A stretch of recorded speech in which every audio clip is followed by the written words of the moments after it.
अस्सलाम वालेकुम, सुबह बखैर and a very good morning to all of you.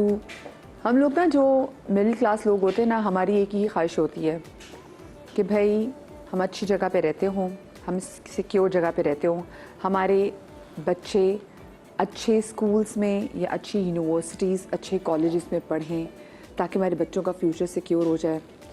साथ में हमारी ख्वाहिश होती है कि भाई चाहे एक पोर्शन की सूरत में, चाहे एक अपार्टमेंट की सूरत में, चाहे घर की सूरत में, चाहे छोटा सा हो, घर अपना होना चाहिए, छत अपनी होनी चाहिए, गाड़ी भी चाहे छोटी सी हो ना, अपनी होनी चाहिए।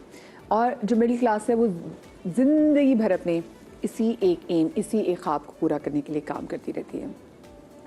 बहुत सारे लोग मैंने देखा है कि ज़िंदगी भर पैसे जमा करते हैं एंड देन उसके बाद उनकी कोशिश होती है कि एक अच्छा सा घर जिसमें वो आराम से अपनी रिटायरमेंट लाइफ जो वो एंजॉय कर सकें।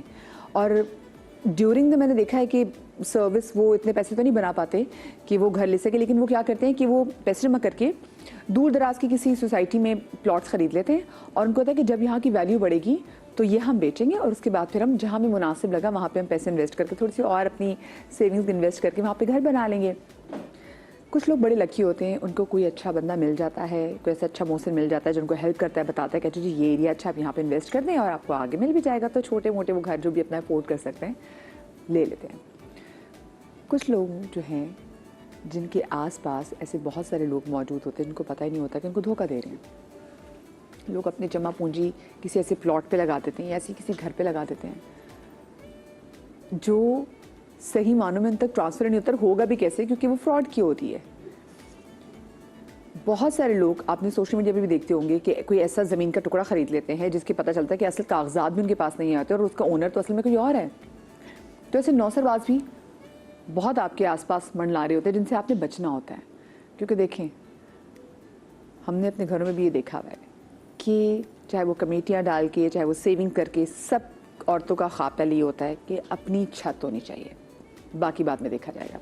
और अपनी उस छत के लिए औरतें तो घर की स्पेशली अपना जेवर तक बेच देती हैं।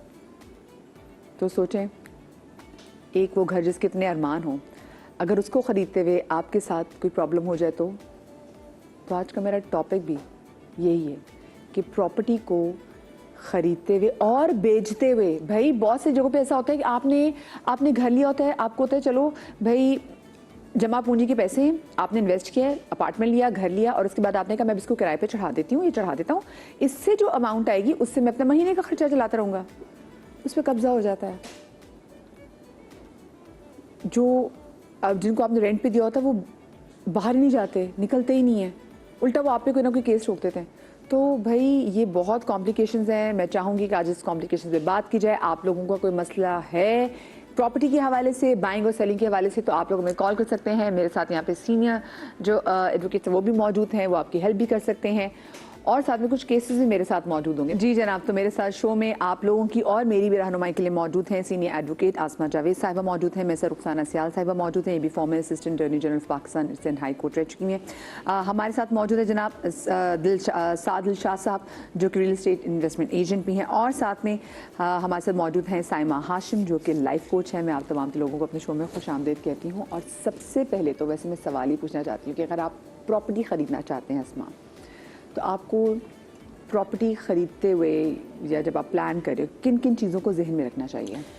फर्स्ट एंड फॉरमोस्ट मदीहा, सबसे पहली बात थी thank you so much for having me on the show.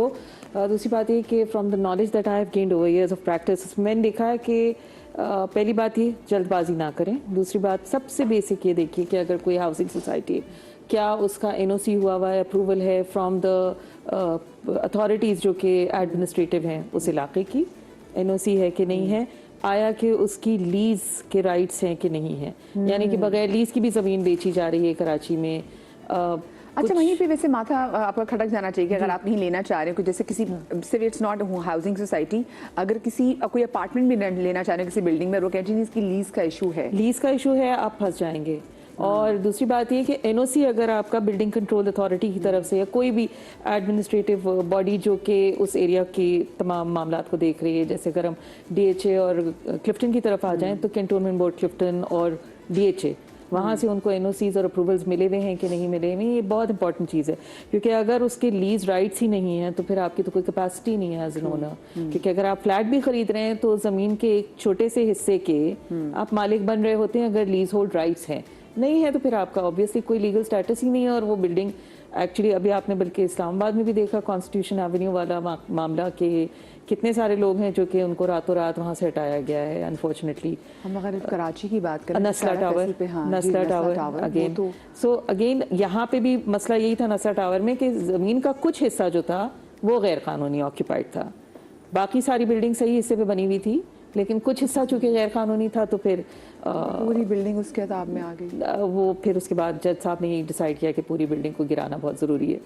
तो इस चीज़ के लिए आपको बहुत केयरफुल रहना है कि आया उस प्रोजेक्ट का अप्रूवल है कि नहीं, ज़मीन की जो उन्होंने हासिल की है क्या उसके सारे लीगल तरीके। अच्छा, अगर हम आ जाएं अपार्टमेंट से हट के मकानों की तरफ, तो प्रॉपर्टी जब आप मकान वगैरह खरीद रहे थे वहाँ पे बहुत दफ़ा पता चलता है डिस्प्यूट्स। तो उसके लिए सबसे बेसिक चीज़ जो हम एडवाइस करते हैं अपने क्लाइंट्स को, ये कि आप इसका प्रॉपर्टी या मकान जो भी है इसका सर्च सर्टिफिकेट निकलवाइए।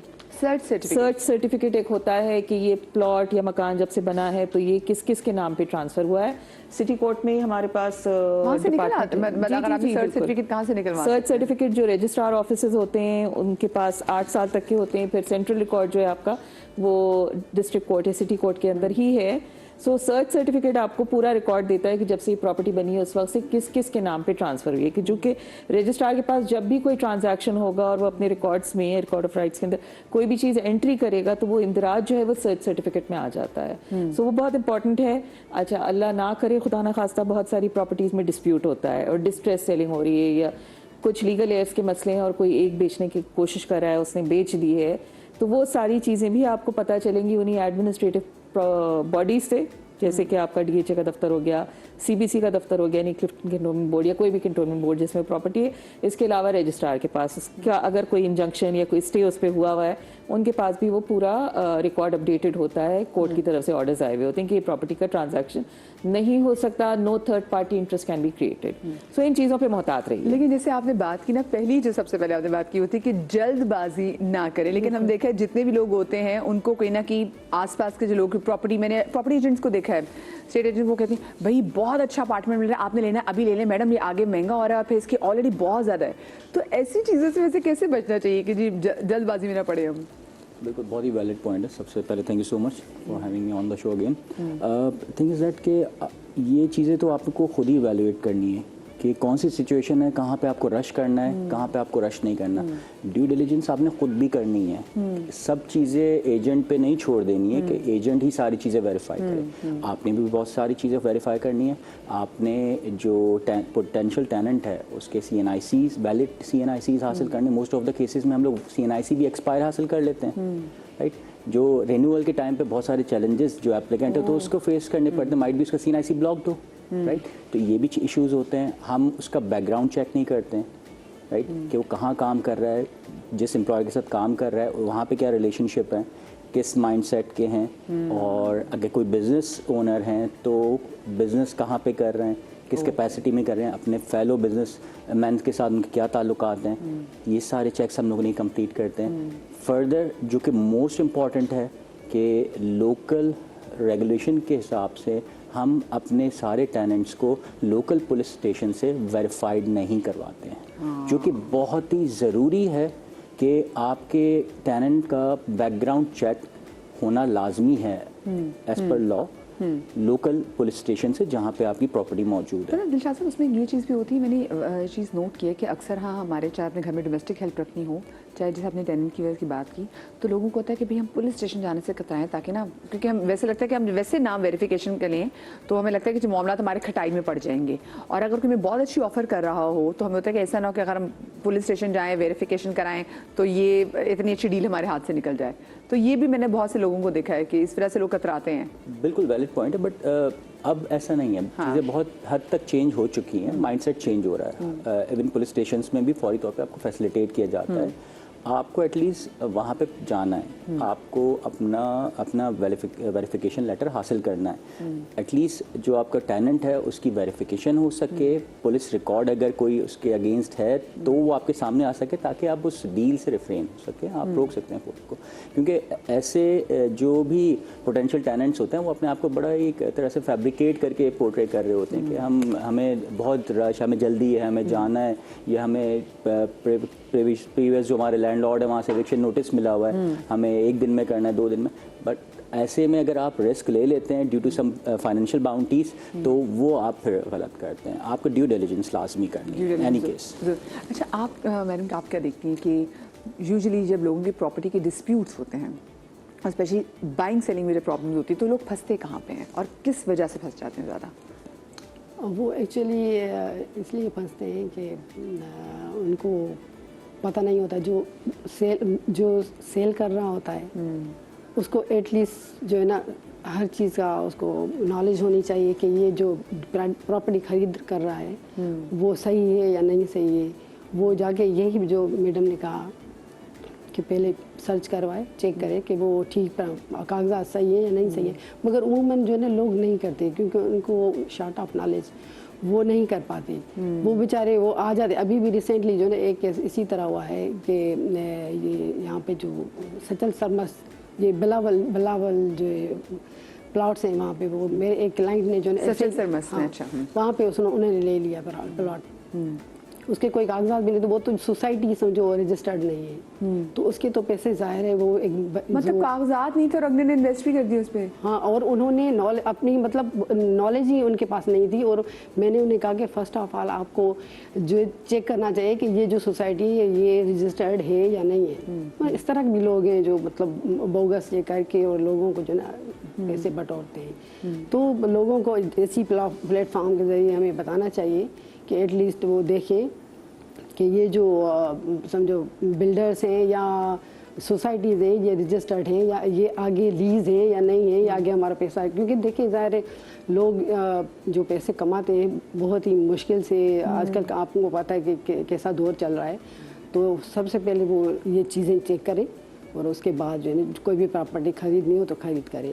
कुछ अच्छा, मुझे ये जो हम इतनी हमारी अर्जेंसी होती है चीज़ों की, एक तो वैसे हमारी फितरत में उजरत है जिन चीज़ों के बारे में एक्साइटमेंट होती है, वरना अलकस कौम में हम देखा जाए तो, लेकिन गलत चीज़ों के लिए वैसे बड़ी जल्दी भी करते हैं। और मैं स्पेशली अगर घर के मामला हमें कोई भी ज़रा सब लियोर कर दे कि भाई ये चीज़ बहुत अच्छी है, आप देख लें फलाना ना, तो हमें तो अच्छा भाई अभी मिल रहा है, तो हम भी पीछे पड़ जाते हैं कि ले लो, किसी तरीके से ले लो, ये देखो उसके अगले ग्राहक आ गए।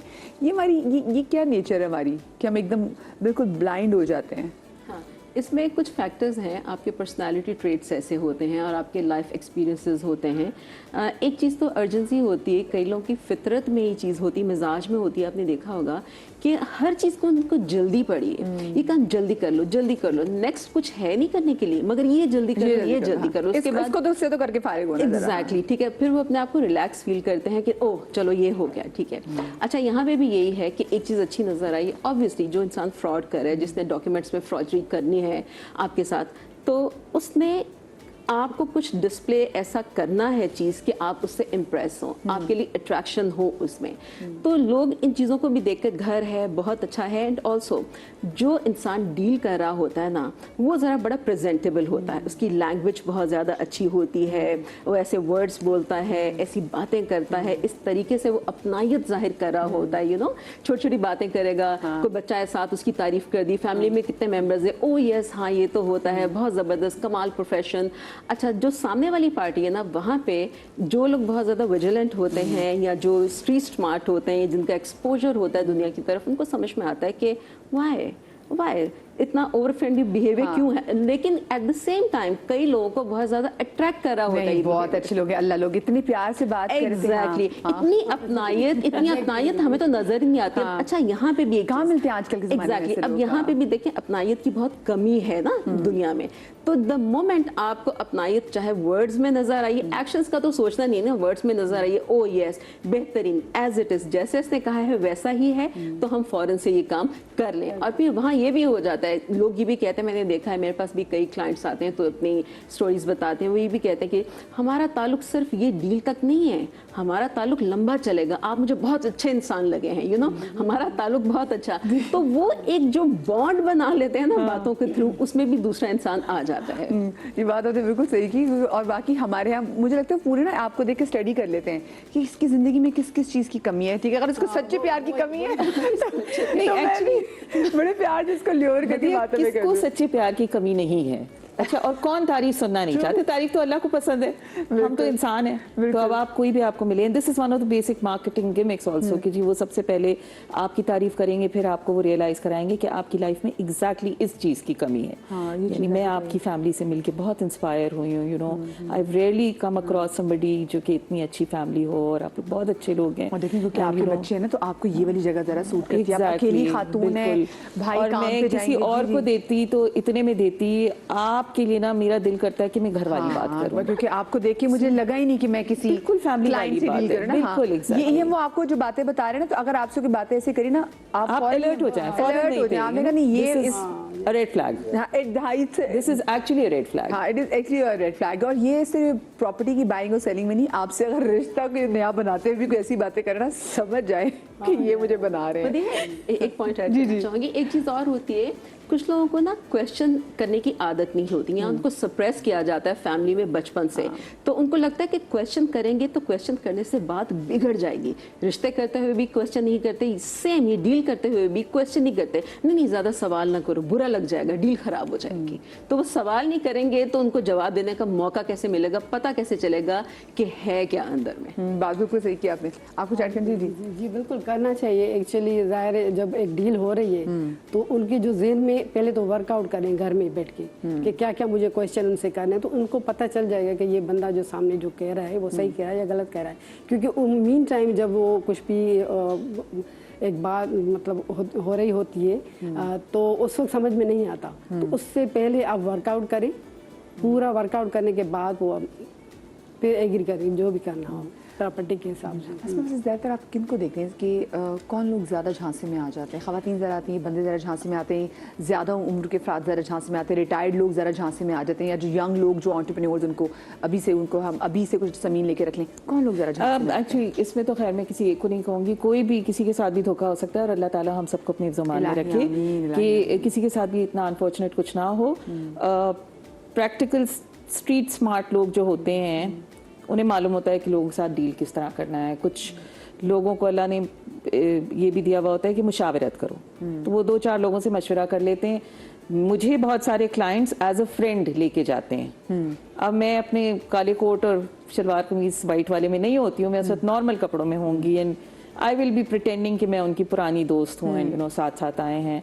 पर 2-3 सवाल जो हमें डायरेक्ट पूछने होते हैं ना, हमें डायरेक्ट पूछने हैं, उसके बाद वो अलर्ट होते हैं। मैं वैसे आप वकील साथ लाई हैं। हाँ, अच्छा ठीक। और ये जो 2-3 सवाल आते हैं, ये सवाल बताएं ताकि लोगों को पता होना चाहिए। लीज का सबसे पहला क्वेश्चन ये होता है, लीज से मिल जाएगी। सबसे पहले अच्छा, अगर खुदा ना खास्ता किसी की ऐसी प्रॉपर्टी है जिसमें कि जिनके नाम पे है, वो हयात नहीं है, उनके बच्चे बेच रहे हैं, तो फिर हम पूछते हैं लेटर ऑफ एडमिनिस्ट्रेशन सक्सेशन सारी फॉर्मेलिटीज पूरी हो गई हैं कि नहीं हो गई हैं। लीज के डॉक्यूमेंट्स की एक्चुअली मैं तो फोटोकॉपी मांगती हूँ। अच्छा ठीक है। अच्छा, अगर हमसे मेरे किसी क्लाइंट से कोई मांगे तो फिर उसका एक तरीका होता है कि फोटोकॉपी जब भी आप दें उसमें एक क्रॉस मार दीजिए, CNIC की कॉपी दीजिए, एक क्रॉस मार के दीजिए, इसमें लिख दीजिए कॉपी ओनली या फॉर वेरिफिकेशन पर्पसेस ओनली।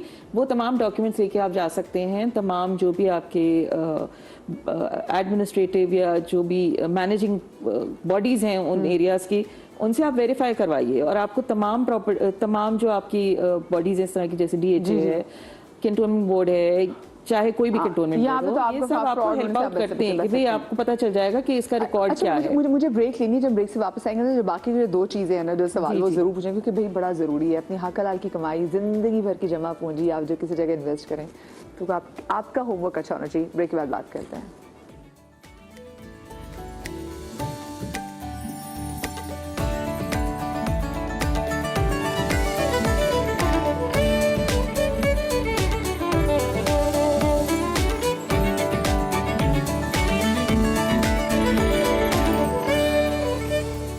अस्सलाम वालेकुम, welcome back after the break. और आज हम बात कर रहे हैं प्रॉपर्टीज़ को ख़रीदते और बेचते हुए जो कुछ ऐसे मामलात होते हैं जिन पर आप बुद्धू बन सकते हैं, आप पागल बन सकते हैं, आप ना हक हलाल की कमाई अपनी ज़िंदगी भर की जमा पूंजी डबो सकते हैं।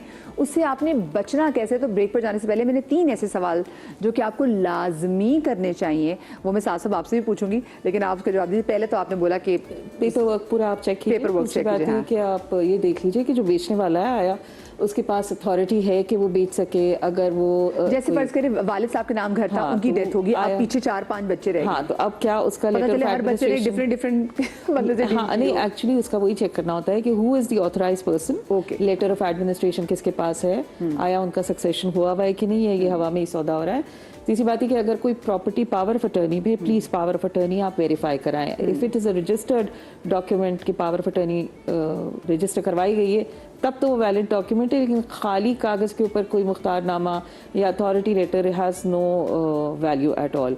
ऐसे तो 10 लेटर्स बंदा बना के खुद ही कर सकता है। स्टैम्प पेपर 200 रुपए का लेके उस पर कुछ भी लिखा जा सकता है अनलेस अनटिल वो रजिस्टर्ड ना हो। ये सारी चीजें करने के बाद ऑफ कोर्स मैं तो हमेशा एडवाइस करती हूँ कि तमाम डॉक्यूमेंट्स की आप कॉपी ले लीजिए। अगर हम सेलर की तरफ से होते हैं तो हम फिर कॉपीज जब देते हैं तो हम उसमें एक लाइन मार देते हैं। ये सारी चीज़ें लीज वगैरह और जो आपके रेगुलेटरी बॉडीज़ के साथ क्लियरेंसेज हैं वो आप सारी देखिए। इसके अलावा अगर मैं लोगों को एडवाइस करती हूँ कि अगर आप मकान ख़रीद रहे हैं तो बेहतर ये है कि आप वो खातून खाना को लेके जाइए।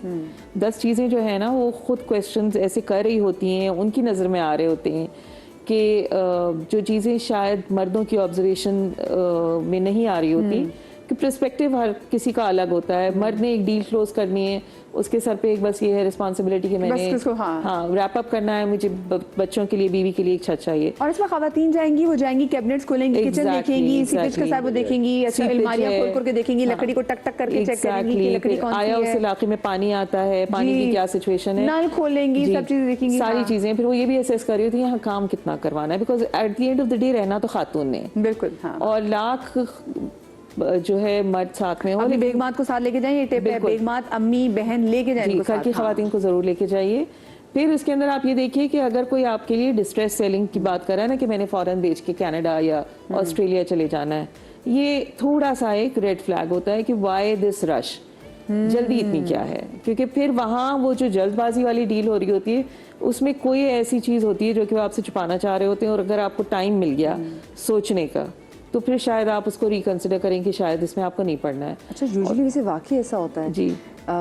वो लोग जो कि ये कह रहे होते हैं ना कि जी हम जो मालिक मकान Overnight है जाना, उसने बिल्कुल। बाहर जाना है, बस उसने बाहर 15 जाना है, दिन तो के अंदर कोई ना deal। कोई प्रॉपर्टी में भी डिस्प्यूट होता है, उसको होता है बस मैं इससे पैसे लूँ भागूं ताकि मेरे पीछे आने वाला कोई बने ही ना। बिल्कुल बिल्कुल। अच्छा, तीसरी बात, ये एक और बात मैं हमेशा सजेस्ट करती हूँ, कहिए आप इसको थोड़ा सा ओल्ड फैशन या जो कुछ भी, इस्तिखारे में बड़ी ताकत है, सो प्लीज़ आप इस्तिखारा ज़रूर कीजिए और ख़ुद कीजिए, किसी से और से मत कहिए, बल्कि आप 2 नफिल पढ़ के इस्तिखारे की दुआ करें।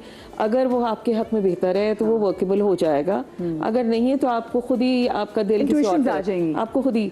और ख़वातीन में बहुत ज़्यादा होती है एक सिक्स सेंस या एक इंट्यूशन, हाँ। कि वो बहुत जल्दी असेस कर लेती हैं कि ये जगह सही है या नहीं है। हाँ, हाँ, तो बिल्कुल। वो सिग्नल्स के लिए भी आपको मैं कहती हूँ कि ज़रूर आप डिपेंड ऑन दैट। ये बात बिल्कुल सही की। आप उनको साथ क्या सजेस्ट करेंगे? मैं इनकी बात को सेकंड करूंगा और आपकी बात को भी सेकंड करूंगा कि ख़वातीन को लाजमी साथ लेके जाना चाहिए। कभी भी प्रॉपर्टी आप बाय कर रहे हैं या आप रेंट पे भी ले रहे हैं तो उसमें सिर्फ कैबिनेट चेक करने की हद तक नहीं रहती हैं। मेरे जो एक्सपीरियंस में आया कि ख़वातीन जो है इवन नेबर्स में भी जाके चेक करती हैं, मालूमात करती हैं। लेट्स सपोज यहाँ पे डोमेस्टिक लेबर मौजूद है नहीं है, किस नेचर की है, यहाँ पे चोरियाँ तो ज़्यादा नहीं हो रही, Exactly, उनका, हाँ, बिल्कुल, बिल्कुल। तो ये सारी चीज़ें भी वो चेक कर रही होती हैं, इतने डेप्थ में जा रही होती हैं। और तो साथ में वो देख रहे हमें होते हैं कि आसपास के जो लोग हैं वो क्या खानदानी लोग भी Exactly। हैं, ये ना हो कि हम फंस जाएं और कोई शेडी एरिया हो, तो ये बंदे नहीं इस बात पे मेल मेंबर्स को ज़्यादा तो ध्यान अपने देंगे, हाँ। ऑफिस चले जाने, अपने बिजनेस में चले जाने, डे पूरा फीमेल मेंबर्स को कौन गुजारना है आता घर जा- पे। बिल्कुल। अपने बच्चों को देखना है कि वो अगर बाहर जा रहे हैं तो बाहर इनको क्या एनवायरनमेंट मिल रहा है, क्योंकि डेफिनेटली आप उनको घर पे बाउंड करके नहीं रख सकते बिल्कुल, बच्चों बिल्कुल, को। बिल्कुल। बच्चे बाहर खेलेंगे, इनको क्या एनवायरनमेंट है, कौन से लोग हैं, आसपास की लोकेलिटी कैसी है,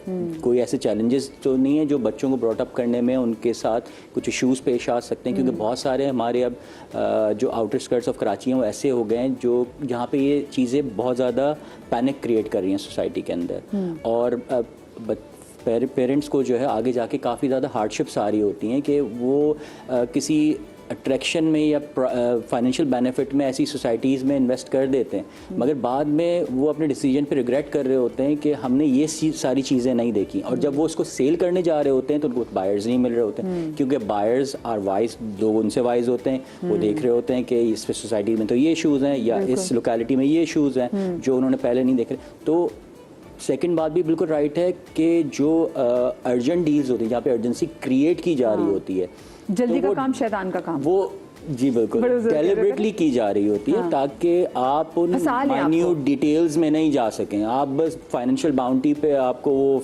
अट्रैक्शन आती रहे कि मैं इतना बड़ा बेनिफिट ले लूँगा, और वहाँ पे जो मेल मेंबर्स हैं, आई एम सॉरी बट वो अपनी फीमेल्स को पीछे रखते हैं कि मुझे फाइनेंशियल बाउंटी तो आ रही है, देखा जाएगा बाद में जो भी होगा हम उसको मैनेज कर लेंगे किसी तरह, मगर वो जो माइन्यूट या माइनर चीज़ें होती हैं वो बाहर बाद में जाके आपके लिए बड़ी हार्डशिप्स क्रिएट कर रही होती हैं। आपकी फैमिली में ही बहुत इश्यूज आ रहे होते हैं कि लेट्स सपोज आपकी फीमेल मेंबर, उनको डोमेस्टिक लेबर अवेलेबल नहीं है, ठीक है, वो अपने घर के कोर्स कैसे कंप्लीट करेंगी, राइट?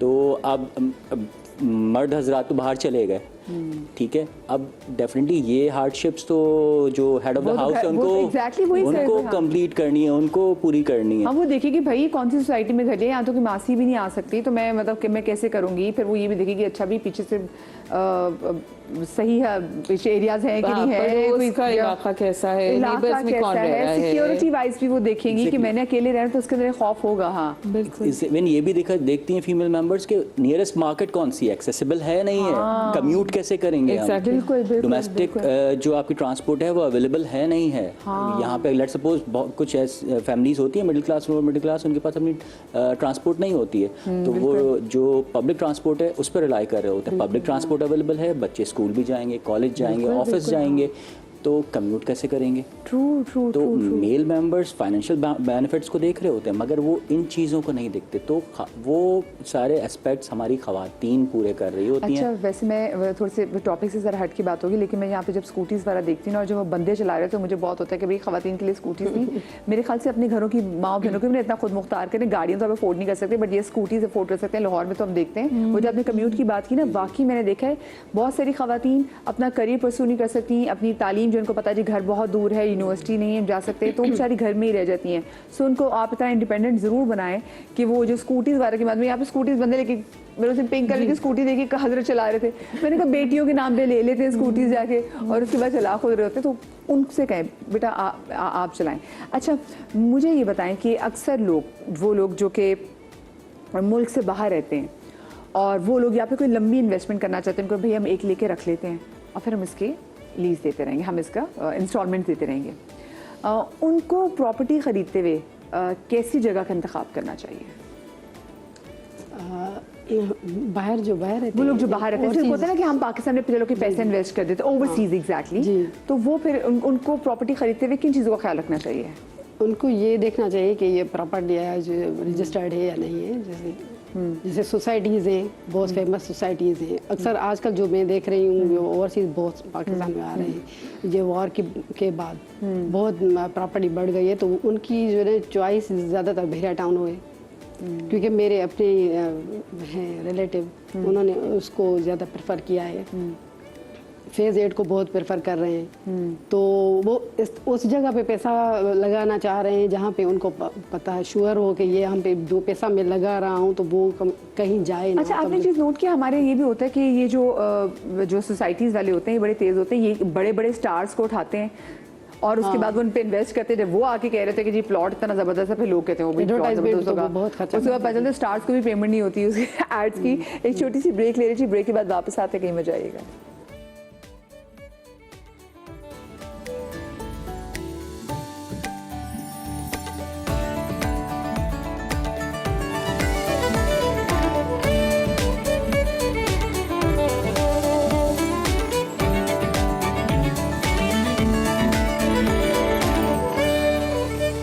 जी जनाब, welcome back after the break. Property की बाइंग और सेलिंग में जो कुछ मसले मसाइल हो सकते हैं, आज हम इस हवाले से शो कर रहे हैं। हमारे कुछ केस स्टडीज़ भी मौजूद हैं, उनको भी ज़रा अपनी गुफ्तगू में शामिल करते हैं। मेरे से जनाब यहाँ पे मरियम मौजूद है। अस्सलाम वालेकुम मरियम। अच्छा मरियम, आप प्लीज़ माइक। जी जी जी मरियम जी, अस्सलाम वालेकुम। वालेकुम अस्सलाम जी। मेरे साथ ये प्रॉब्लम है कि मेरे जो हस्बैंड की जो रिटायरमेंट हुई, हमारे पास कुछ सेविंग भी थी और उनका रिटायरमेंट का पैसा भी था।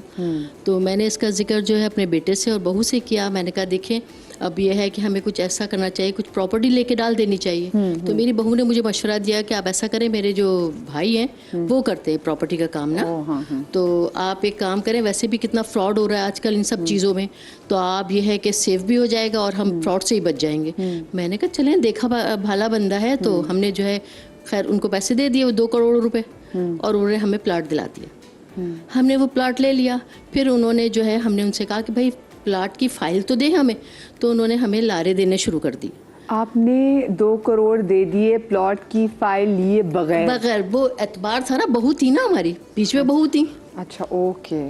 तो अब मैंने कहा बहू है वो देख लेंगी, और फिर बेटे साहब भी, बेटे जो है वो उनसे इतना डरते हैं बहू से कि वो कुछ बोल ही नहीं रहे थे। बेटे के कोई पैसे थे इसमें वैसे? नहीं, बेटे के नहीं, ठीक है, हमारे ही थे टोटल, सेविंग थी और रिटायरमेंट का पैसा था।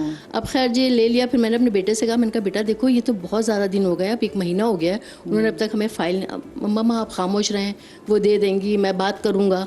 खैर एक दिन वो हमारे पास बैठे हुए थे, तो मैंने खुद बात की।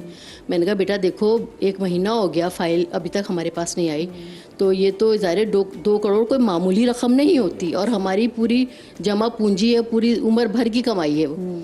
तो उन्होंने जो है हमसे लड़ना झगड़ना शुरू कर दिया मेरी बहू ने। उन्होंने कहा कि ये तो ऐसा तो नहीं होता है, तो बार करने वाली कहानी होती है, अब ये कोई और आपके साथ कर देता तो ऐसा होता। मैंने कहा अच्छा तो आप मुझे दिखा तो देना, वो प्लाट तो दिखा देना। अब जब हम प्लाट देखने गए तो वहाँ किसी और बिल्डर का बोर्ड लगा हुआ था। अब हमने फिर ये कहा, हमने कहा भाई ये तो किसी और बिल्डर का बोर्ड लगा हुआ है। जब वहाँ पे हमने मालूमात हासिल की तो पता चला वो तो हमारा प्लाट ही नहीं है। खैर उन्होंने हमें फ़ेक फ़ाइल हमारे हैंड ओवर कर दी, हमारे बहुत ज़्यादा कहने पे फ़ेक। अब जब हमने उसकी इंक्वायरी करवाई उस फाइल की, जो आपके 2 करोड़ थे वो ट्रांसफ़र किसको हुए थे? तो आप देखो ना कि किस, वो मैंने जो है उनके भाई के अकाउंट में ट्रांसफ़र करे थे।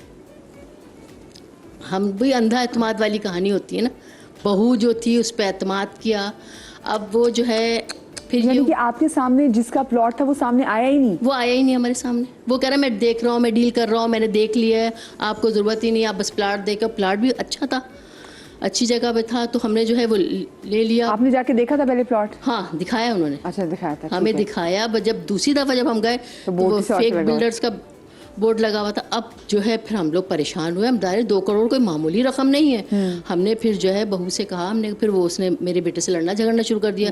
ये तो मेरे भाई पे एतबार नहीं कर रही हैं, और ये कर रही हैं, वो कर रही हैं, मैं तो डिवोर्स ले लूँगी, मैं तो डिवोर्स ले लूँगी, और मैं तो ये।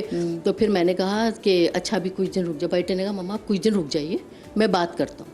अब जी इस चीज़ को 2 महीने गुजर गए, मगर ज़ाहिर है मैं परेशान। मैंने कहा मैं क्या करूँगी, मैं और मेरे हस्बैंड क्या करेंगे, अब तो जॉब भी नहीं रही। तो फिर जो है पता चला दूसरे ही दिन कि वो साहब ऑस्ट्रेलिया चले गए, और वहाँ उन्होंने उस पैसों से बिजनेस कर लिया। आपके हमारे बहू के भाई हमारे ही पैसों से ऑस्ट्रेलिया चले गए और वहाँ उन्होंने बिजनेस कर लिया। आपने कोई सेल एग्रीमेंट साइन किया हुआ था? मैंने जो साइन तो किया हुआ था, हमने साइन किया हुआ था, मगर वो भी पेपर फेक थे, हमने देखे ही नहीं। हमने कहा चलो मेरी बहू है। नहीं, सेल एग्रीमेंट में तो प्रॉपर्टी का डिस्क्रिप्शन पूरा लिखा हुआ होता है ना, मगर हमने पढ़ा नहीं। देखिए इसमें तो मेरे हमें पढ़ना चाहिए था, ये हमारी नाअहली है कि हमें उसको पढ़ना चाहिए। इसमें तो आपके अपने बच्चे भी कह रहे हैं ना, बेटा कह रहा है कि मैं अब्बू मैं आपके पैसे के इन्वेस्ट कर देता हूँ, तो ये नहीं कि आप आपके बेटा मैं तुम्हारे अकाउंट में पैसे नहीं, you can not do this. आप ये कर ही नहीं सकते। 2 करोड़ नहीं देना चाहिए ना। हाँ, कि जब तक थोड़े से पैसे दे दे। अच्छा छोटे वाले बेटे ने कहा कि मामा आप जो ना थोड़े थोड़े करके पैसे दें उनको, तो मैंने कहा नहीं ना, वो बहू मेरी कह रही है। तो इस वक्त आपकी बहू का है वैसे? वो साथ रहती है, मगर साथ रह के भी साथ नहीं है वो। यानी 2 दिन इधर बेटे के पास होती है और 1 महीना अपने मैके में होती है, क्योंकि ज़्यादा लड़ाई झगड़े हो रहे हैं इस बात पे। अब परेशानी है बहुत ज़्यादा। क्या हो सकता है वैसे? नहीं, सबसे पहली बात है कि आपको एक suit for specific performance file करना पड़ेगा, सीधी बात है। और 420 की FIR तो आप करवाइए कि आपके साथ धोखाधड़ी हुई है, और आपको एक फॉल्स झांसा देके एक कागज तो आपका साइन हुआ है। ट्रांजैक्शंस यकीनी तौर पे आपके बैंक ट्रांजैक्शंस होंगे, कैश में तो आपने दिया नहीं होगा। मनी ट्रेल आप अगर दे सकती हैं फिर तो आपके लिए कम से कम डैमेजेस तो मिलेंगे ना आपको, इफ नॉट द प्रॉपर्टी। भी जा सकती है, सूट फॉर डिक्लेरेशन पे चली जाए, क्योंकि वो पहले तो डिक्लेयर हो कि ये जो डॉक्यूमेंट्स है जो इसमें प्रॉपर्टी है वो डिक्लेयर हो जाए कि सही है या नहीं सही है। हाँ, एक्चुअली उसके साथ स्पेसिफिक भी डाल दे, दोनों ही टाइटल आ जाएंगे, डिक्लेरेशन एंड स्पेसिफिक में स्पेसिफिक परफॉर्मेंस के ऊपर। दोनों टाइटल्स के ऊपर आपको डालना ऑटोमेटिक जो है ना पड़ेगा। वो फ्रॉड का केस भी आप डाल दें। बिल्कुल तो उस खामोशी की वजह नहीं नहीं, से आप जो जितना बेटा बन खामोश हुआ है, रहेंगी तो उतना आप ज्यादा खामोश ये- रहेंगे तो फिर ऐसे ही होगा। आपके तो 2 करोड़ गए, वो आज सोचिए ऐसी बहू जो कि वैसे है ही फ्रॉड, इसका भाई फ्रॉड करके चला गया है। मैं तो आई मीन नहीं देखिए ना, अभी एक लफ्ज उन्होंने बोला था ड्यू डिलिजेंस। अब ड्यू खुद करनी डिलिजेंस है, हमारी हाँ। अपनी जिम्मेदारी होती है। अगर हम अपने तौर पे ये सारी चीजें खुद वेरीफाई ना करें, चेक ना करें, तो किसी और को इल्जाम कैसे दें? ठीक है ना। अच्छा, अगर हो जाता है फर्ज करें आपके साथ प्रॉपर्टी में, मैं पिछले दिनों कोई इन्फ्लुएंसर भी थी, उनका भी मैं देख रही थी, उनके साथ भी कोई प्रॉपर्टी खरीदते हुए कोई किसी ने फेक उनको फाइल पकड़ा दी है। ऐसी सूरत हाल में फिर हम जैसे यही प्रोसीजर होगा कि आप जाएं पहले तो फाइल चेक करवा दें आप? पहली बात ये रेगुलेटर्स का जिक्र कर रहे हैं बार बार, तो रेगुलेटर यानी आपका जो इन्फ्लुएंसर वाला मामला था, आई थिंक फेज 8 में प्रॉपर्टी थी if I am not mistaken, और इसमें 1 करोड़ से ऊपर की कोई पेमेंट जा चुकी थी। सो अगेन फेज 8 डीएचए में है, तो डीएचए हेड ऑफिस से तो वैसे ही वेरीफाई हो जाता है वो प्लॉट है कि नहीं है, क्या सिचुएशन है। उसके बाद अगर उसका पेपर वर्क हुआ है, सूट फॉर डिक्लेरेशन और उसका कर दीजिए आप स्पेसिफिक परफॉर्मेंस का कि इन्होंने मुझसे पैसे लिए हैं, तो ये मुझे प्लॉट का पेपर्स भी हैंड ओवर नहीं करें और मेरे उसमें ट्रांसफर कंप्लीट नहीं हो रहा। जितना जल्दी हो सकता है इनको जाना चाहिए, क्योंकि फिर वो जो लिमिटेशन पीरियड आ जाएगा, टाइम बाढ़ हो जाएगा, तो ये फिर जो 3 साल के अंदर अंदर आपने करना है। आपके लिए भी मैं यही कह रही हूँ कि आपको जो लीगल एक्शन लेना है with in a period of 3 years लेना है। अगर आपने इसके अंदर और लिया तो फिर लगाई आप तो आपका टाइम भी निकल जाएगा, टाइम बार हो जाएगा। फिर 6 महीने हुए हैं बाबा। फौरी तौर पे आप कर सकते हैं ना। जल्दी केस फाइल कर यहाँ दें, पे वो आपके हक में वही बेहतर बात है। आ जाती है कि आपने अपनी वर्किंग भी करनी है, आपने दूसरों पे ट्रस्ट नहीं करना है। आप बाहर एजेंट की बात कर रही हैं, यहाँ पे आप फैमिली में देखें, फैमिली में हो रहा है। देखिए फैमिली ट्रस्ट किया आपने, तो जैसे कि इनके केस में इनको अपनी भी वर्किंग करनी चाहिए थी, खुद से जाके प्रॉपर्टी के डॉक्यूमेंट्स चेक करने चाहिए थे। गलती ड्यू बिल्कुल, डिलिजेंस अगेन यहाँ पे आ जाती है कि आपने प्रॉपर्टी के डॉक्यूमेंट्स, आप जिससे प्रॉपर्टी परचेज कर रही हैं उससे मिलना चाहिए था बिल्कुल, आपको, बिल्कुल। उसका बैकग्राउंड चेक करना चाहिए था जहाँ कि पे that- लाखों से खर्च करे वहाँ पे इतने परेशान Exactly, होते हैं। यहाँ ये पे तो अपनी 2 पूरी करोड़ रुपए आप जमा दे पूंजी, चुके- हाँ Exactly. तो आप जब इतना हैंडसम अमाउंट दे रहे हैं तो उससे पहले आपको 1 दफ़ा नहीं, 2 दफ़ा नहीं, 3 दफ़ा नहीं, मल्टीपल टाइम्स सोचना है। सोचना इवन जिस है। दिन देने चाह रहे हैं उस दफ़ा भी 3 दिन सोचें कि बिल्कुल। ये कर रहे हैं या नहीं। सेकेंडली एक बड़ी अच्छी बात कही थी, इस्तिखारा करें, ठीक है, ये मशवरा करें। और दूसरा फैमिली के अंदर मशवरा ही करें। हम लोग की सोसाइटी में ना मशवरे का कल्चर ख़त्म हो चुका है। हम लोग जो डिसीजन मेकर्स है, हम कहते हैं नजर लग वो जाएगी। नजर लग जाएगी। कुछ समझदार डिसीजन लोग होते हैं मेकर्स हैं, खानदान में, वो हाँ। अपने आप को इतना डोमिनेटिंग रखते हैं कि मैं जो डिसीजन ले रहा हूँ वो सबसे अच्छा डिसीजन है। मशवरा करना तो सुन्नत है, आप जितने लोगों से मशवरा करेंगे, ऐसे लोग जो मशवरे देने के काबिल हों, जिनकी अहलियत हो आपको मशवरा देने की, उनसे मशवरा करें। अच्छा, हमारे साथ इस वक्त जौहराबाद से कॉलर भी मौजूद है। शाइन में से आपसे पूछूंगी भी कि ऐसी सिचुएशन में अगर आप घर का बंदे आपको धोखा दे तो वो लाइक, और ऑफ कोर्स कोई सजेशन आई बिलीव होनी भी चाहिए। जौहराबाद से शाइन हमारे साथ मौजूद है। अस्सलाम वालेकुम। वालेकुम सलाम जी शाइन, कैसी हैं? ठीक हैं? जी, अल्लाह का करम, ठीक है। आपका प्रोग्राम बहुत जबरदस्त है। जब से ये प्रोग्राम शुरू हुआ मैं कॉल मिलाने की कोशिश कर रही आए, तो चलिए। शुक्र है मिल गई। जी, जी। तो हाँ, और ये टॉपिक मैं काफी दिनों से इस चीज के बारे में परेशान थी। जी, जी, मैंने बताइए। भी लिया है इसी तरह से प्लाट। मैंने टीवी पर एक एडवाइस ऐसे वो था, ऐड था चल रहा था, मैंने वहाँ से देखा, नंबर नोट किया और मैंने वहाँ बात की। तो उन्होंने कहा आप फौरी तौर पे ना, ये मतलब आज से कोई 10 साल पहले बात अच्छा, है। तो मैंने वो ले लिया। मैंने उनसे कहा कि ऐसे ऐसे मैं तो आ नहीं सकती, तो उन्होंने कहा किसी एक बंदे को भेज दें। तो ये वो तो मेरे बहनोई से मैंने उन्हें भेज दिया, वो उधर ही होते थे, तो उन्हें भेज दिया। मेरी बहन और बहनोई चले गए, उन्होंने जाके देखा, उन्होंने कहा हाँ जी वो बता तो रहे इस तरह से है कुछ। तो मैंने कहा कि फिर वो 5-5 मरने के थे प्लाट थे, तो मैंने कहा चलो मैंने 2 लेने हैं ना। तो मेरे पास इतनी ही थी तो कुछ बचत थी, मैंने ले लिया। तो उन्होंने कहा कि आप बैंक के जरिए ना ड्राफ्ट भेज दे। मैंने भेज दिया। तो मेरे बहनों ने कहा ये अच्छा है कि बैंक के जरिए हुआ है तो ना वो एक हमारे पास एक होगा, सबूत होगा।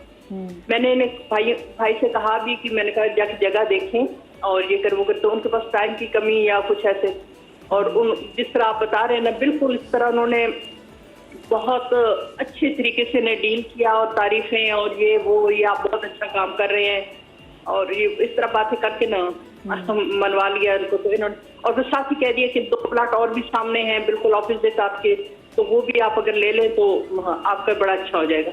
तो मेरे बहनों ने मुझे कहा कि आप अगर आपके पास अगर हैं तो आप ले लें, तो फिर मैं बाद में आप पेमेंट करके अपने नाम कर लूंगा। तो मैंने कहा चले ठीक है। मैंने वो उनके नाम पे मैंने कहा चले आप ले लें ये। तो वो सस्ते सस्ते से थे। मैंने कहा चलो ठीक है, मैंने वो उनको कर दिया।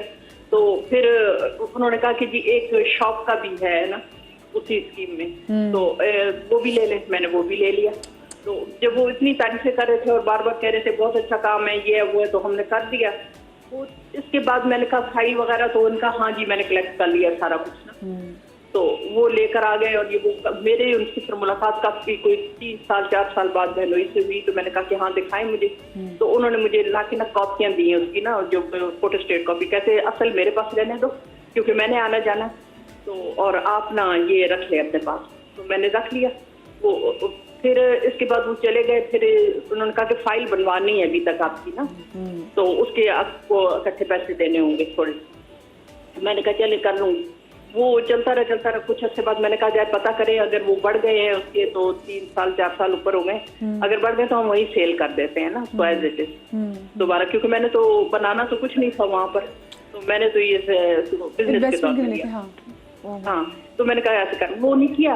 वो भाई गए उधर, तो उन्होंने कहा नहीं अभी तो बेचने का नाम ही ना लें आप, पहले अपनी फाइल कलेक्ट करें। हाँ, वो ये होता रहा। फिर मेरे भाई बीमार हो गए बहनोई, तो उनका जाना मुश्किल हो गया। वो बस बीमार रहे और मैं भी उसको भूल गई प्लाट को। तो फिर अल्लाह का करना ये हुआ कि मेरे बहनोई दुनिया से चले गए। और फिर मेरी बहन को पता ही नहीं था कि कहाँ उनके पेपर पड़े हैं, क्या है वो है। वो बहुत 2 साल भाई के जाने के बाद मैंने उनसे पूछा कि मैंने कहा बहन से छोटी से कहा कि वो फाइल का कुछ करो, पता करो जाके, तुमने तो जगह देखी हुई है। तो वो फिर वो गए, तो उन्होंने जाके उन्होंने कहा जी वो स्कीम ही खत्म हो गई। जी क्या खत्म हो गई? हाँ, वो स्कीम खत्म हो गई। हमने स्कीम खत्म हो गई, फ्लॉप हो गई वो हमारा। लोगों ने अपने पैसे निकलवा लिए, हम बड़े मुश्किल में हैं। तो आपके पैसे हैं हमारे पास सब कुछ, तो आप ऐसा करें कि ना हमने नई स्कीम बनाई है, आप उसमें कर लें ट्रांसफर। ओ फिर आपने हमने क्या कहा किया? नहीं, हमने कहा हमें पैसे चाहिए। उन्होंने कहा हमें पैसे नहीं दे सकते आपको। तो हम लोग बहुत उसमें जा रहे हैं, लॉस में चले गए, तो आपको ना दूसरी स्कीम में डाल देते हैं। तो फिर हमने बहुत कोशिश की, और अब हम अपने घर के बड़ों से भी बात नहीं कर सकते थे कि हमें डांट पड़नी थी बहनों को दोनों को। तो हम इस डर की वजह से, डांट तो अच्छी, चलो डांट की खैर थी, बहुत बुरा एक्शन हो जाना था अभी इस वजह से हमने। अभी लेकिन करंट सिचुएशन क्या है ये बताएं शाहीन, आप करंट ये है कि उन्होंने दूसरी स्कीम में एक प्लाट कर दिया। एक प्लॉट कर दिया। वो प्लॉट कितना बड़ा है? वो 10 मरले का है, कितने मरले का? हाँ 10 मरले का मेरे ख्याल में, 10 मरले का। वो मुझे भी और वो जो दुकान आपने, अच्छा आपको मेरी जान आपको पता है, मैं पहली बात तो ये कि जिस जगह पे भी आपने, ये तो मेरा प्रॉपर्टी से दूर दूर तक कोई ताल्लुक नहीं है, लेकिन वो बंदा जिसने प्रॉपर्टी खरीदी हो, अनलेस और अनटिल आप खुद किसी वो अपना अंगूठा अपना सिग्नेचर करने ना जाए कहीं पे, जो एक सही मुस्तनद इदारा होता है। जी सिस्टर ने जब सेकंड हुआ ना, तो ये मेरी सिस्टर ने अपने नाम से करा लिया सारा कुछ। एक दफा धोखा हो चुका वो दूसरा। हाँ, मतलब एक जगह से धोखा खाया, फिर हमने दोबारा उन्हीं के पास री इन्वेस्ट किया। क्योंकि वो पैसे नहीं दे रहे ना, वो कह रहे हैं कि आप यहाँ कर लें। अब वो पैसे उन्होंने उधर कर दिए हैं। अच्छा कर दी। अब रेमेडी इनके लिए ये है कि एज अर्ली एज पॉसिबल उसको डिस्पोज ऑफ कर दें और अपने पैसे निकालें वहां से। अगर कर सकती हैं। पैसे नहीं मिलेंगे, अगर नहीं तो फिर उसके बाद आपको प्रॉपर्टी जो अभी केस ही करना पड़ेगा आपको। वो उसकी वैल्यू क्या है, मतलब वो असली है या नहीं है, तो वो ये चेक करें। साथ साथ क्या करना चाहिए?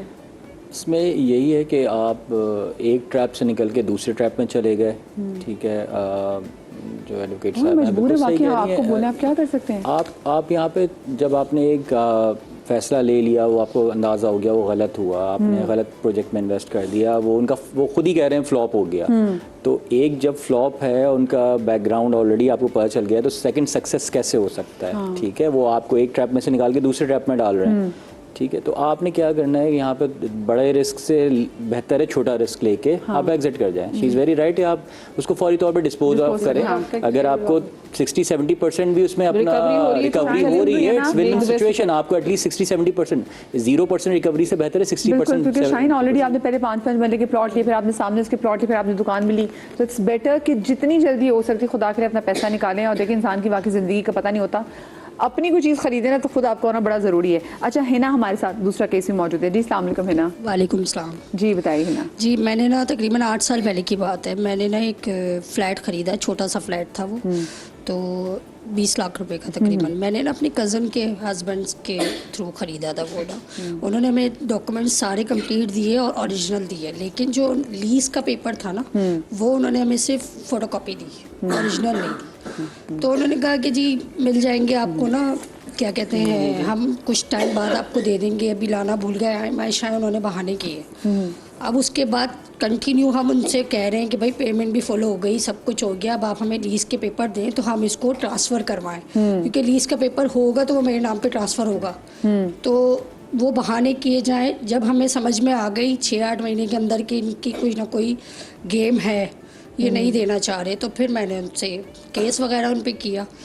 अब जब केस करते थे उनके घर, जब पुलिस गई है तो वो उनकी वाइफ जो है ना वो बच्चे को लेकर आती नहीं, कहती थी कि भाई देखिए मुझे तो नहीं मालूम, मैं तो इस केस में इन्वॉल्व नहीं थी, अब अगर आप लोग मुझे ले जा सकते हैं तो ले जाएं। और वो तो घर पे है नहीं, वो तो कभी 1 हफ्ते से नहीं आए, 10 दिन से नहीं आए।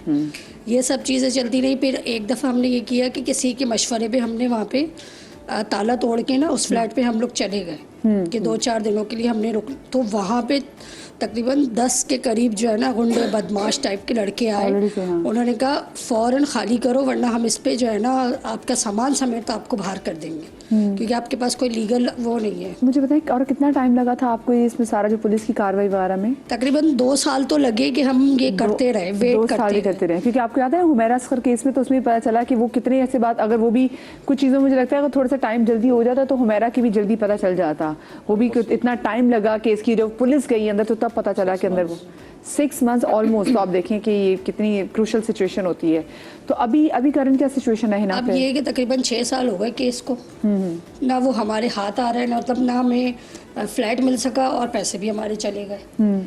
ओरिजिनल फाइल है, लीज नहीं है, जब तक वो ट्रांसफ़र नहीं होगा वो मैं उसको तो लीगली नहीं वो कर सकती ना कि मैं मालिक हूँ। और मेरे पास हर चीज़ का प्रूफ है, केस चल ही रहा है बस। वो अब अल्लाह जाने कब मिलेंगे उसके पैसे, या मिलेंगे भी नहीं मिलेंगे। हम कहते हैं कि भाई पैसे पेमेंट ही वापस कर दो। हालांकि अब आप देख लें 6 साल पहले की 8 साल पहले 20 लाख की वैल्यू क्या थी और अब क्या है। बिल्कुल अब तो कुछ भी नहीं, अब तो शायद शॉप भी ना खरीद सकूं।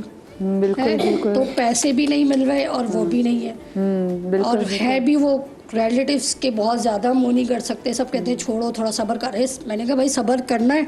अच्छा, रिलेटिव्स में आप ये देख रहे हैं लोगों को ज़्यादातर जो डज है ना वो रिलेटिव से ही पड़ी है। मेरे साथ बिल्किस साहिबा भी मौजूद है, मैं उनकी कॉल भी लूँगी, लेकिन मैं ज़रा चाह रही हूँ कि ऐसी चीज़ें जहाँ पे रिलेटिव से डज आपको पड़े। और वो दिन की बहू का आपको क्या नज़र आता है? ठीक है, ऐसी जगहों पर जो डिसीजन है वो बहुत तकलीफ से हो सकते हैं, लेकिन धोखे की बुनियाद पर तो कोई रिश्ता नहीं निभाया जाता ना।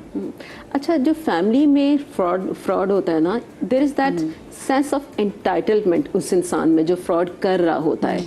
उसको पता होता है कि मैं कर सकता हूँ, मेरी इतनी पावर है, मेरा इतना इन्फ्लुएंस है, और उसको कॉन्सिक्वेंसेस पहले से पता होता है कि ये लोग कुछ नहीं करेंगे। जैसे इन्होंने इतनी बहू की बात की, ठीक है, सबसे पहली चीज़ तो उसमें देखने की ये कि बहू और बेटा दोनों की कोई इन्वेस्टमेंट है ही नहीं। एंड सेकेंडली जो मैं सेंस कर पा रही हूँ कि इनकी बहू को भी पता था कि क्या चल रहा है, राइट। और उसको घर के डायनेमिक्स के बाद जो भी इनके घर के डायनेमिक्स है उसके पता था कि यहाँ पे कोई एक्शन नहीं लेगा। तो मेरा कहना ये है कि जब बहू घर में आती है, वो बिरयानी बनाने के लिए किचन में जाती है, तो आप 10 बार जाके चेक करते हैं मसाले ठीक डालें, बेटे को ऐसा पसंद है, मुझे ऐसा पसंद है, ससुर के ऐसा पसंद है, चावल गल गए, मुर्गी गल गई है। छोटी छोटी चीज़ों में अगर आप ना भी देखें, समझबूझ ना भी रखें तो चलता है।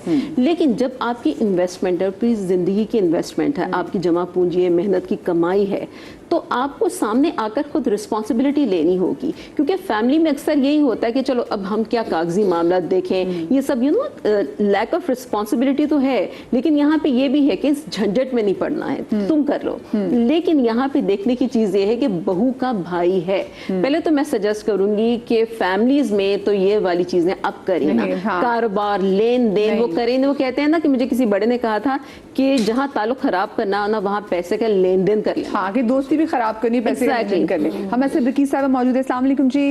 अस्सलाम वालेकुम बेटा, क्या हाल है? ठीक है, बिल्कुल माशाल्लाह, बहुत अच्छा आपका जा रहा है। बहुत अल्लाह ताला कामयाब करे। ये नेक काम है, एक इलाही अल्लाह ताला आपको और भी तरक्की दे, बड़ा अच्छा लगा है साल। इलाही आमीन। अच्छा बेटा, मेरा ये मसला है कि मेरी जो बेटी है ना, 1 एकड़ उन्होंने जमीन नाम लगवाई है, ठीक है ना, 3 कनाल 17 मरले। तो मेरा जो है जरा उनकी डेथ हो गई थी, उसके जो हिस्से में आई है, तो किसी तरीके से तहसीलदार के सामने कार ने कह दिया कि नहीं है, 10 साल हो गए हैं, तो उन्होंने कोई पे उसकी मालियत तकरीबन 80 लाख होगी या तकरीबन ऐसा ही है, कुछ ज्यादा ही है। अब मसला ये है बेटा कि मैं वो नहीं पेमेंट भी नहीं दे रहे। उसके बाद मुझे कहते हैं कि ये ना यहाँ से जरी जमीन है, 5 मरले ले लो, उस पर भी उन्होंने कब्जा किया है। इतनी मैं परेशान हूँ, एक ही बेटी है मेरी, मैं बहुत ज्यादा परेशान हूँ कि इसका कोई हल हो सकता है। वो बेचारी उससे साइन ले ली है, सब कुछ कर लिया है, तो अब कहते हैं ये मुश्तरका है, वहाँ से भी वो देने को तैयार नहीं है। अच्छा, मुझे कोई मशवरा दे कि मैं क्या करूँ। अच्छा, कोई आप सवाल पूछना चाहेंगे? नहीं, बेसिकली इसमें अगेन वही सूट फॉर डिक्लेरेशन में ही जाना पड़ेगा कि जी वो राइट किसका है उस प्रॉपर्टी पे, आया इनकी बेटी ने खरीदी है या उसको गिफ्ट हुई थी, ये अच्छा, सारी ये आपकी चीजों बेटी की ने ना खरीदी है, उसको क्लैरिटी। विरसे में मिली है? नहीं, उन्होंने नाम लगवा लिया, नाम लगवा लिया। म्यूचुअल प्रॉपर्टी है ना, तो उसमें म्यूचुअल फिर हाँ, तो पार्टीशन का भी सूट हो सकता है, डिक्लेरेशन पार्टीशन दोनों हो प्रॉपर्टी है, सकता तो ये पार्टीशन में जा अच्छा, partition हो कंबाइंड सकता है। प्रॉपर्टी को कैसे डील किया जा सकता है? मैं ब्रेक के बाद से बात करती हूँ, कहीं मजा आएगा।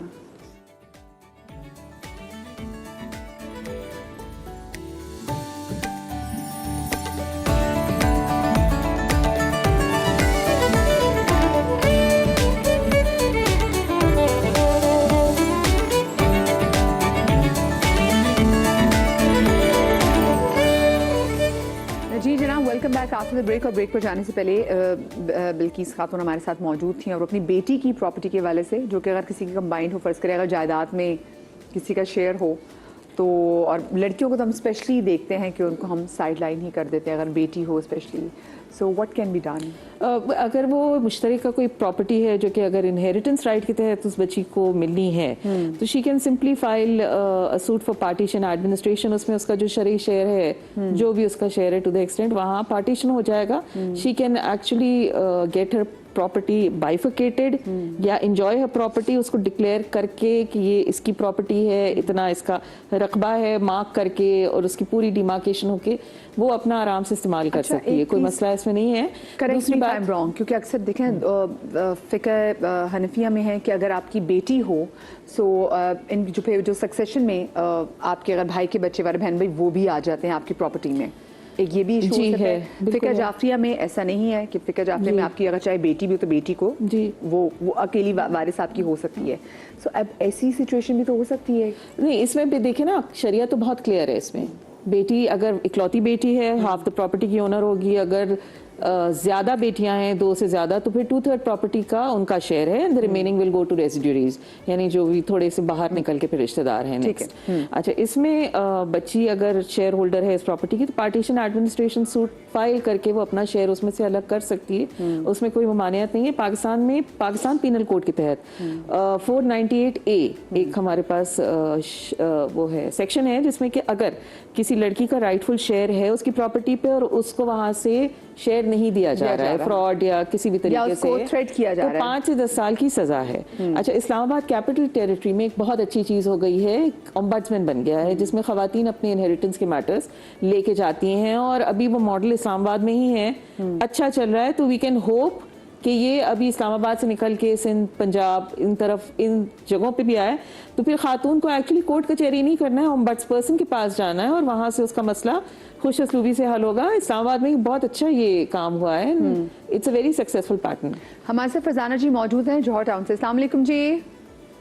वालेकुम अस्सलाम जी फरजाना जी, क्या कहना चाहेंगी, क्या पूछना चाहेंगी? जी, मैं यही कहना चाहूंगी कि मैंने जिला उकाड़ा के हम रहने वाले हैं, लेकिन अब हम इधर जौहर टाउन लाहौर में रह रहे हैं। लाहौर में? अच्छा, हाँ, मुझे भी पता जी, वहाँ पे मैंने ना 10 मरले का प्लॉट लिया, जिसमें से 5 मरले मेरे शौहर के नाम है और 5 मरले मेरे नाम है। ये तकरीबन 7 से 8 साल हो चले हैं इस बात को जी।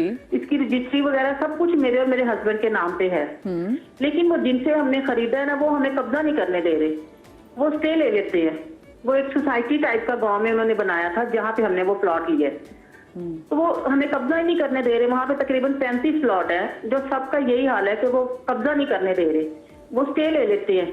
जिनको उन्होंने बेची थी ना, जिसने वो प्रॉपर्टी बनाई है, उनका आपस में लेन देन का कोई मामला है, लेकिन वो कब्जा हम लोगों को नहीं करने दे रहे। इंतकाल भी हो गया, सब कुछ हो गया, लेकिन वो जगह ही नहीं दे रहे हमें। ये उकाड़ा में है जगह? जी जी, उकाड़ा में, जिला उकाड़ा है, तहसील दीपालपुर है। दीपालपुर में, ओके। तो मंडी अहमदाबाद के पास एक गांव है नई आबादी रसूलपुर, वहाँ पे ये प्लॉट है। Okay okay. इसमें बेसिकली इन्होंने प्लॉट खरीदा होगा किसी डेवलपर से जिसकी ओरिजिनल प्रॉपर्टी होगी, उसकी पेमेंट कंप्लीट नहीं हुई होगी, तो प्रॉब्ली उन्होंने इंजंक्शन ऑर्डर्स लिए हुए होंगे कि इसमें जब तक हमारी पेमेंट क्लियर ना हो नो थर्ड पार्टी। इनको प्रेशराइज अपने एक्चुअली डेवलपर या जिससे इन्होंने डायरेक्टली खरीदा है उसको करना चाहिए कि वो इस मसले को हल करे, और जो भी बायर जो भी रीजन दे रहा है कि जो सेलर, आई एम सॉरी, जिनकी जमीन है, ये जब तक डिस्प्यूट क्लियर नहीं होगा तब तक इनको वैसे ही पोजेशन नहीं देना मिलेगा, क्योंकि वो इंजेक्शन ऑर्डर इसीलिए है ना कि no third party interest should be created in the property till the issue is resolve. जैसे आप ये नोट करें कि खवातीन की कॉल ज़्यादा आ रही है, क्योंकि वही बात ना, जब घर में बना रहे होते हैं तो खवातीन जो हैं एक तो वो बड़ा मन भी मारती हैं, उन्हें सेविंग्स भी करनी होती हैं, फिर मैं अक्सर खवातीन को देखती हूँ कि वो अपने जेवरात बेच के जो है ना वो भी इस हिस्सा डालती है कि किसी तरीके से हमारी छत अपनी हो जाए। जेवर तो खैर सबसे पहले इसकी चीज़ आ जाती है ना कि जेवर इसका बेच दिया और उसके बाद फिर घर बना लिया। ये अब आप मुझे बताएं कि अगर ऐसा होता है, मैं केस के पास भी जाऊंगी कि अगर कोई औरत अपना जेवर बेच के कोई प्लॉट लेती है या घर खरीदती है अपने मियाँ के साथ मिलके, एंड कल कला खुदा ना खासा कोई मसला होता है, तो क्या उस औरत को बेदखल किया जा सकता है? देखिए जी, हाँ, इसमें बड़ा मसला ये होता है कि इसके अंदर किसके नाम पे है। अगर मर्द के नाम पे है, यस, वो अपॉर्चुनिटी का फ़ायदा उठाया जा सकता है और वो कहेगा कि आप खाली कर दें, आप चली जाएं, आपका कोई शेयर नहीं है। मैं एडवाइस करती हूँ ख़वातीन को कि आप अपनी प्रॉपर्टी, अपना जेवर या अपनी कोई भी चीज़ कीमती बेच के अगर पैसा इन्वेस्ट कर रही हैं, बहुत अच्छा हो कि आपके ही नाम पे हो। दूसरा, अगर आपका शौहर आपको इतना ट्रस्ट नहीं कर रहा है, आप व्हाटएवर कोई भी आपकी डायनामिक्स है रिलेशनशिप के, जॉइंट ओनरशिप में प्रॉपर्टी ली जा सकती है, इक्वल शेयर्स हो सकते हैं दोनों के, एक प्रॉपर्टी दो नाम पे भी हो सकती है। ऐसा नहीं है कि एक नाम पे रजिस्टर। लेकिन अगर खुदा जॉइंट हालात खराब हो तो क्या मियाँ थ्रेट कर सकता है कि तुम अपना हिस्सा भी मेरे नाम करो? थ्रेट तो खैर वो बहुत कुछ कर सकता है, लेकिन अब ये खवातीन पे है ना कि वो फिर उसको किस तरह टैकल करती हैं। दूसरी बात ये, वंस अगेन पाकिस्तान का कानून खवातीन को सपोर्ट करता है इस चीज़ में। कोई भी खातून प्रेशराइज हो रही हो कि अपनी तो फॉरेन डिसोल्यूशन ऑफ मैरिज में भी चली जाएं, प्रॉपर्टी की डिक्लेरेशन का भी सूट फाइल कर दें, अगर मकान है उसका वो रेजिडेंस ऑर्डर ले सकती हैं, उसमें कोई मसले इतने नहीं है। आपको सिर्फ कानून जानना है, और आप देख रही हैं खवातीन की ही अवेयरनेस उसमें ज़्यादा है। थोड़ा सा अगर वो इस पर फोकस रखें कि उनके राइट्स क्या हैं, it would be very beneficial for them. उनके राइट्स उनको पता होना चाहिए, क्योंकि एज अ बेटी है अगर, तो उसका राइट जो 1/2 है। अगर एक से ज़्यादा बेटियां हैं तो वो 2/3 उसका होगा। तो उनको पता होना चाहिए कि किसी भी हवाले से औरत का जो ना शेयर ज़रूर है। अगर वो बीवी है तब भी उसका शेयर है, अगर वो बेटी है तब भी उसका शेयर है। ठीक है, तो उसको ये नॉलेज होनी चाहिए कि भाई वो, अगर वो माँ है, कानून उसको इजाजत देता तो है, उसका 1/6 शेयर है। उसका शेयर बल्कि मतलब फादर का देने के बाद फिर जो है वो इन पे ही आएगा। तो इसलिए वो जो अपने, उनको पता होना चाहिए कि उनके राइट्स क्या हैं। जैसे शादी है, शादी में भी आप देखिए, शादी के जो कॉलम होते हैं उसमें वो निकाहनामे में जब उसकी मर्जी होती है, क्योंकि हमें शरीयत ने भी यही इजाज़त दी हुई है कि औरत की मर्जी होनी चाहिए। और उसमें खुला का भी एक पैरा होती है कि आप खुला भी रह सकती है। 16 और 18 है। हाँ, या क्लॉज। हाँ, उसके अलावा जैसे आजकल जिसमें यूजुअली काटा मार दिया जाता है। जी जी जी, तो वो ये, अगर हस्बैंड आपको बिल्कुल फोर्स कर रहा है तो आप डोमेस्टिक वायलेंस में चल जाए, सेक्शन 4 और 5 की तहत।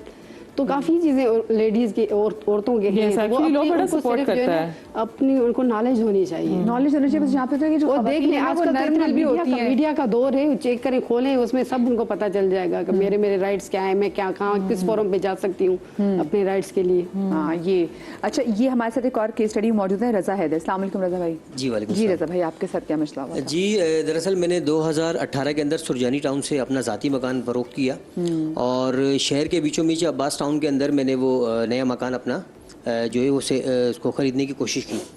चूँकि जाहिर सी बात है कि सुरजानी एक जो है ना वो उधर आबादी इतनी ख़ास नहीं थी, तो शहर में आना सबका ख्वाब होता है। मैंने अपने एक दोस्त के कहने पे स्टेट वाले से रब्ता किया, और स्टेट वाले ने मुझे घर दिखाया।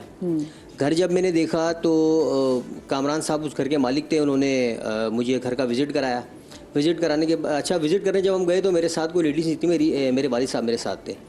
जैसे हम घर देखकर निकले तो घर के बिल्कुल ही सामने एक मकान था, वहाँ से एक शख्स हमें इशारा देता है और बुलाने की कोशिश करता है। तो मालिक मकान कहता है, यार आप छोड़ें, आप आ जाएं और बस यहाँ किसी से बात नहीं करें आप। तो हम समझे नहीं, जाहिर सी बात है कि वो चला क्या करना चाह रहा था हमें बिल्कुल अंदाज़ा नहीं था। खैर मैं अब्बू के साथ चला गया, मेरे वालिद साहब ने मुझे बोला कि कुछ कहना चाह रहा था। तो मैंने बोला अब्बू छोड़ें, बस आपको पता है लोग मोहल्ले में होता है एक दूसरे से बातें करते हैं। हम लोग वहाँ से चले गए। उन्होंने हमें बोला भाई आपको अगर प्रॉपर्टी में इंटरेस्ट है तो आप वो एग्रीमेंट कर लें। मैंने 2 लाख रुपए दे के एग्रीमेंट किया। 1 महीना गुजरा तो 1 महीने बाद उनके यहाँ कोई बेटी की शादी आ गई। उन्होंने बोला मुझे 2 लाख रुपए मजीद चाहिए, अगर आपको इतराज़ ना हो तो आप 2 लाख रुपए और दे दें। तो वालिद साहब ने बोला कि लेनी तो कल भी है प्रॉपर्टी, बेटा दे दो पैसे, कोई मसला नहीं है। हमने उनको 2 लाख रुपए मजीद दे दिए। अच्छा, वो मकान उनकी वालदा के नाम पर था, कनीज़ ज़ारा के, हमें ये भी नहीं पता था। और मकान जो मैं सेल करने जा रहा था वो कामरान करने जा रहा था।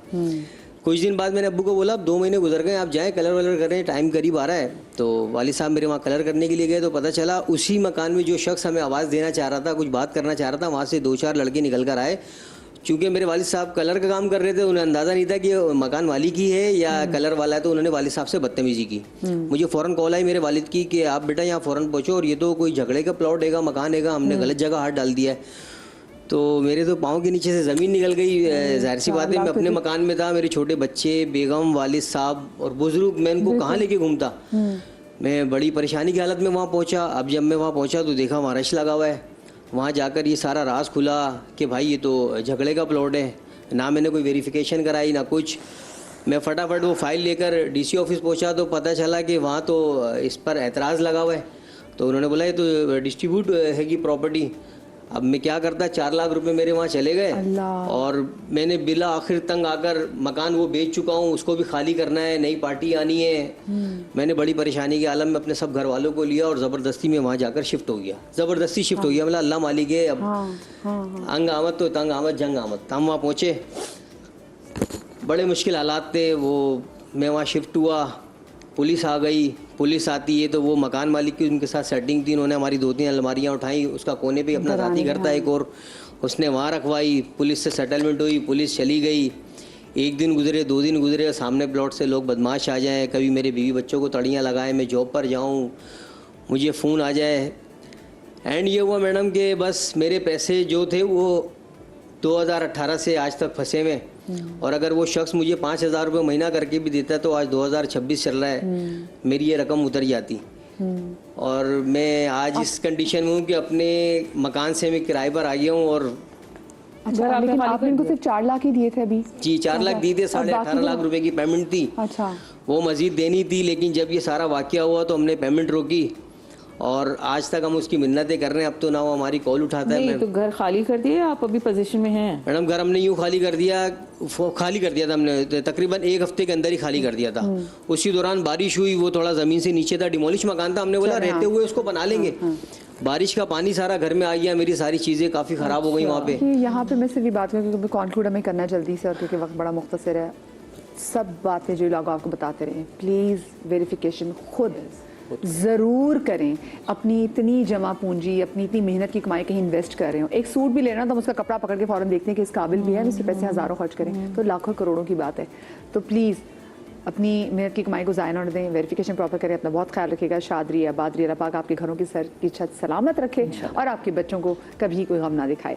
इंशाल्लाह कल मुलाकात होगी। अल्लाह हाफ़िज़।